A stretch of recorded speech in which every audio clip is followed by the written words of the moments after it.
Roumiana Ugartishinska. Bonjour, merci d'être avec nous. Vous êtes journaliste indépendante d'investigation et auteur de Pour la peau de Kadhafi, c'est paru aux éditions Fayard. Vous rentrez de Libye d'abord. Est-ce qu'on peut croire le GNA, le gouvernement d'union nationale, quand il dit qu'il contrôle partiellement Sirte ? La prise de Sirte est annoncée de façon imminente depuis la fin mai. Depuis la fin mai, on entend la semaine prochaine, c'est terminé.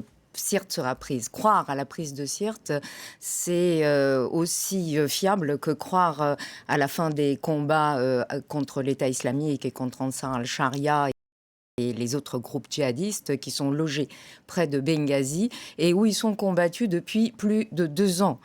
Cette bataille de type guérilla urbaine est extrêmement difficile à gagner.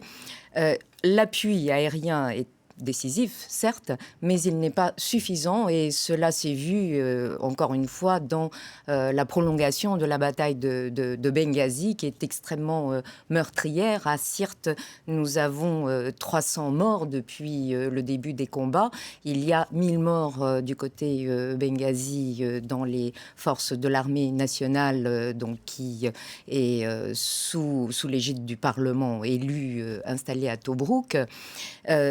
Il est difficile de faire des pronostics, en tout cas, et il faut s'en garder, sans compter que la fin de la bataille de Sirte, ou la prise de Sirte, éventuellement, n'annonce certainement pas la fin de l'État islamique en Libye. Oui, justement. Où vont les djihadistes qui sont chassés de Sirte ? On imagine qu'ils vont dans d'autres villes libyennes. Les djihadistes de l'État islamique, comme des autres groupes comme Ansar al-Sharia, se déplacent en permanence sur le territoire libyen, surtout vers la partie est, qui est leur fief historique, Derna à l'est, et le fief historique de l'État islamique. Je vous rappelle que c'est là qu'a été proclamé le califat de l'État islamique en Libye pour la première fois en 2014. Depuis, sous les attaques de l'armée nationale, ils ont quitté Derna. Certains ont fui de Benghazi, comme Ansar al-Sharia. Ils se sont rejoints par les routes du désert qui sont nombreuses, ont ensuite pris Sirte. Cette bataille de Sirte est annoncée depuis avril, donc les djihadistes ont eu largement le temps et de s'y préparer, nous le voyons, puisqu'ils résistent avec beaucoup d'ardeur, toutefois, y compris après le début des frappes, et ils peuvent se déplacer. Cette bataille annoncée depuis avril, en tout cas, leur a permis de retourner vers d'autres fiefs, vers Benghazi, vers Derna.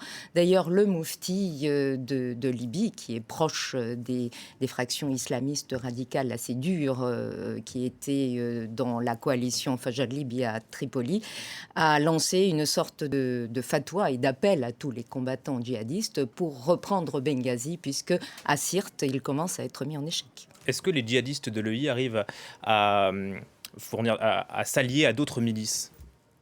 Bien entendu, et c'est cela le grand danger auquel nous devons faire face et qui est la véritable problématique de l'État islamique en Libye.